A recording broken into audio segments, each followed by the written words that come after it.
पहचान? टूटे रास्ते बस्ती में, हरीश मनपा की क्या पहचान? टूटे रास्ते बस्ती में, हरीश मनपा की क्या पहचान? टूटे रास्ते बस्ती में। नमस्कार. आज वसई विरार शहर महानगरपालिकेवरती काँग्रेसनी एक आंदोलन काढलेलं आहे. या आंदोलनापूर्वी महानगरपालिकेच्या कर्मचाऱ्यांनी या महानगरपालिकेच्या अधिकाऱ्यांनी ह्या गेटवरती यांना थांबवलेलं, परंतु जेव्हा हे आक्रमक झाले त्यावेळेला त्यांना गेट देखील उघडण्यात आला.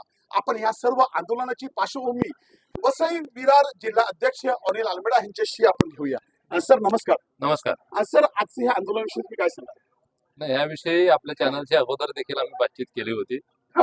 एक 8 दिवसापूर्वी आपली ह्याच ठिकाणी तुम्हाला बाईट दिला होता की मनपा प्रशासनाची जी बिल्डिंग आहे त्याच्या देखभालीबाबत बोललो होतो. आम्हाला असं वाटलं होतं की प्रभाग समितीमध्येच दुर्लक्ष आहे का, पण मनपाची बिल्डिंग आहे त्याच्या दुर्व्यवहाराविषयी आणि त्याचं जे दुर्लक्ष करून मेंटेनन्स मध्ये जे दुर्लक्ष आहे याविषयी आपण बोललेलो. आम्ही मागचे 6-7 महिने प्रभाग समिती लेव्हलला जे पत्रव्यवहार केलेले आहेत आणि पत्रव्यवहार करून जे लेखी आश्वासनं आम्हाला दिली होती वसई विरार जिल्हा काँग्रेसला आणि प्रभाग समितीचे आमचे जे पदाधिकारी आहेत त्यांना, ती कुठलीही पूर्तता झालेली आम्हाला दिसत नाही. रस्ते म्हणा, रस्त्याविषयी लेखी आश्वासन म्हणा, गटारचं कामं म्हणा, गटारला कव्हर देण्याविषयी म्हणा, सुरक्षेच्या मामल्याविषयी म्हणा, आणि पाणी, वॉटर सप्लाय आणि सफाई, म्हणजे सफाईची जी कॉन्ट्रॅक्ट आहे त्याच्यामध्ये पारदर्शकता दिसली पाहिजे. बऱ्याच ठिकाणी कचरा साचलेला दिसतो, नाली सफाई होताना दिसत नाही. पाणी प्रत्येक आदिवासी वस्तीमध्ये पाणी देण्याविषयी सुप्रीम कोर्टाच्या ऑर्डर आहेत आणि सुप्रीम कोर्टाच्या ऑर्डर असून देखील त्यांना पाणी सप्लाय, वॉटर सप्लाय दिली जात नाही. आणि केवळ सुप्रीम कोर्टाची ऑर्डर आहे, अनऑथराइज बांधकाम आहे त्यांना दिलं जाणार नाही कनेक्शन असं सांगितलं जातं. तर सुप्रीम कोर्टाचे तुम्हाला जर ऑर्डर पाळायचे आहे ते सर्व ऑर्डर पाळा. आपल्याकडे असलेल्या सर्व आदिवासी वस्तींना पाणी देण्याचं काम बाकी आहे ते त्यांनी दिलं पाहिजे. वसई विरारच्या रोडची कंडिशन काय आपण पाहत आहेत.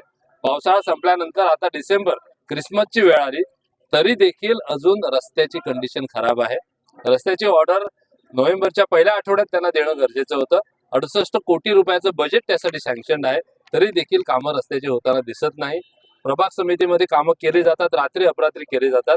त्याच्यामध्ये कॉन्ट्रॅक्टमध्ये पारदर्शकता ठेवणं आणि कॉन्ट्रॅक्टरला जे पैसे दिले जातात, जे टॅक्सचे पैसे दिले जातात, त्याचा पुरेपूर फायदा सर्वसामान्य जनतेला मिळाला पाहिजे, हा आमचा उद्देश आजचा आहे. आणि प्रभाग समितीला दिलेले आश्वासन पूर्ण केली नाही, आम्हाला इंटिमेशन दिलं जात नाही, त्याने म्हणून आम्ही आजच्या ह्या मुख्यालयावर आंदोलन करत आहोत. तुम्ही हे आंदोलनावेळी तुम्ही कोणाला, म्हणजे मागच्या सरकारने केलं नाही असं तुम्ही बोलता, तर मागचे सरकार म्हणजे आता जे बीजेपीचे सरकार आहे ते की बहुजन विकास आघाडीचे सरकार, तुम्ही काय बोलता? बघा, प्रशासकीय राजवट ही मुख्यमंत्र्यांच्या अखत्यारीत येते आणि नगर रचना मंत्री तर गेले 5 वर्ष आणि 2014 पासून या राज्यावर कोण राज्य करताय तर देवेंद्र फडणवीसच करतायत.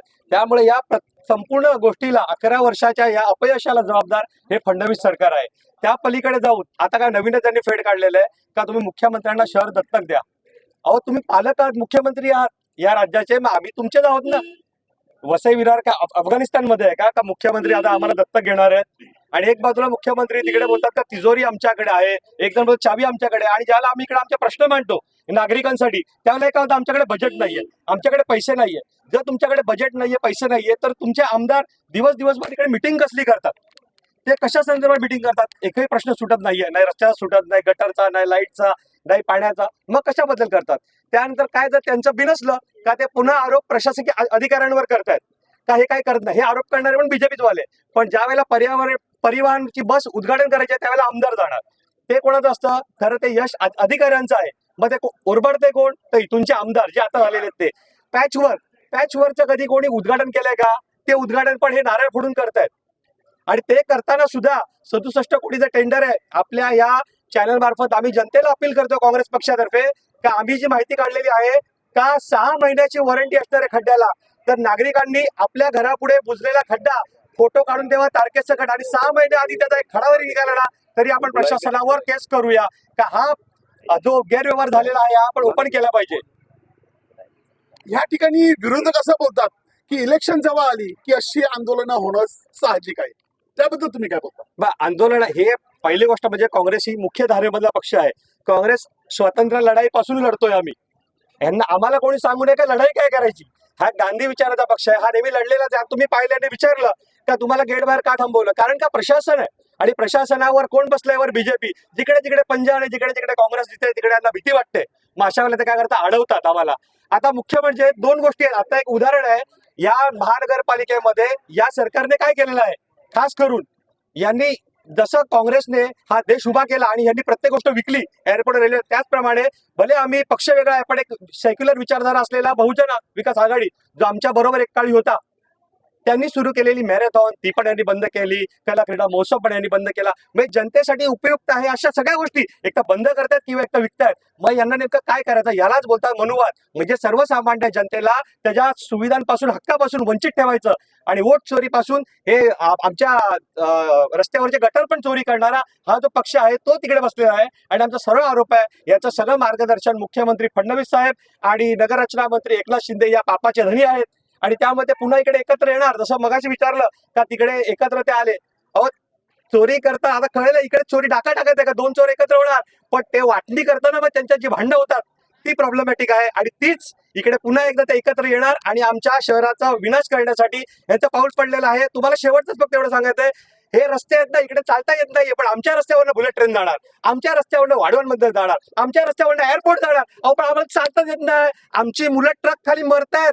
नगरपालिकेच्या आरोग्य विभागाच्या ट्रक खाली लोकांच्या डोक्यावरनं ट्रक गेलेले आहेत. विरारला झालंय, सोपारा गावात झालंय, आमच्या हायवे पेलारला झालेलं आहे, अशा अनेक ठिकाण झालेलं आहे. हे रस्ते देऊ शकत नाही, गटार देऊ शकत नाही. तर या जनतेच्या भावना एवढ्या उग्र आहेत, एवढ्या यांना फक्त एक वाटतं, आम्ही दोन गोष्टी आहेत, ईव्हीएम वर आम्ही निवडणूक जिंकू किंवा पैशावर. पण ही जनता शून्य आहे, ही जनता भारताची आहे. तुम्हाला उचलून फेकल्याशिवाय ही शांत राहणार नाही. आज तुमचं जे काही मिशन 20 जे तुमचं आहे त्याबद्दल तुम्ही काय सांगाल? मिशन 20 वसई विधानसभेमध्ये आमचे प्रभारी जोजो थॉमस यांनी डिक्लेअर केलेला आहे. त्यांचा उद्देश असा आहे की वसई विधानसभेमध्ये काँग्रेसची जमीन आहे आणि काँग्रेसतर्फे जे आपण कॉर्पोरेशनच्या निवडणुका लढवल्या जातील त्याच्यामध्ये कमीत कमी 20 सीट आम्ही आणण्यासाठी मोर्चे बांधणी सुरू केली आहे. त्या पद्धतीने संघटनात्मक बांधणी सुरू केलेली आहे.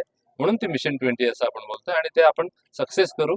त्याच्यातलाच आजचा एक टप्पा आहे, जे आंदोलन आहे आणि प्रशासनाला जागृत करणं, जागा करणं जो भाग आहे त्याच्यातलाच एक भाग आहे. कांबळे साहेब, येणाऱ्या इलेक्शन मध्ये काँग्रेस आणि बहुजन विकास आघाडी ही एकत्र येऊ शकेल का? 2 मिनिटापूर्वी अध्यक्षांनी आपल्याला सांगितलं की सेक्युलर मताचं डिव्हिजन होणार नाही, याची काँग्रेस पक्ष पूर्ण काळजी घेणार आहे. आणि येणाऱ्या काळामध्ये तुम्हाला जे काही पॉझिटिव्ह सिग्नल्स आहेत ते तुम्हाला दिसतील. आज विषय आपला महानगरपालिकेचे जे प्रश्न आहेत, लोकांचे प्रश्न, निवडणुका होत राहतील. निवडणुका, काँग्रेस निवडणुकासाठी मुळात मोर्चे काढतच नाही, निवडणुकासाठी काँग्रेस लढतच नाहीये. काँग्रेस हा नागरिकांना चांगला देश कसा मिळेल, चांगल्या सुविधा कसा मिळेल यासाठी काँग्रेस पक्ष लढतोय. आणि याचसाठी काँग्रेसचे लोक आज रस्त्यावर उतरलेले आहेत. कारण आतापर्यंत ती तुम्ही गेली प्रशासकाच्या काळामधली 2020 पासून जी बचबसपुरी दिसत आहे, तुम्ही दाखवा रस्ते कुठे आहेत, तुम्ही दाखवू शकता का? रस्ते, गटार, चांगल्या गटार, म्हणजे काय आपण जे या राज्यात राहतो, या महानगरपालिकेत राहतो, आपल्याला आपला हक्क आहे तो चांगलं पर्यावरण, चांगलं पाणी, फंडामेंटल राईट आहे माझा. तो फंडामेंटल जो आर्टिकल 21 आहे त्याच्यामध्ये सगळ्या नागरिकांचा अधिकार आहे तो.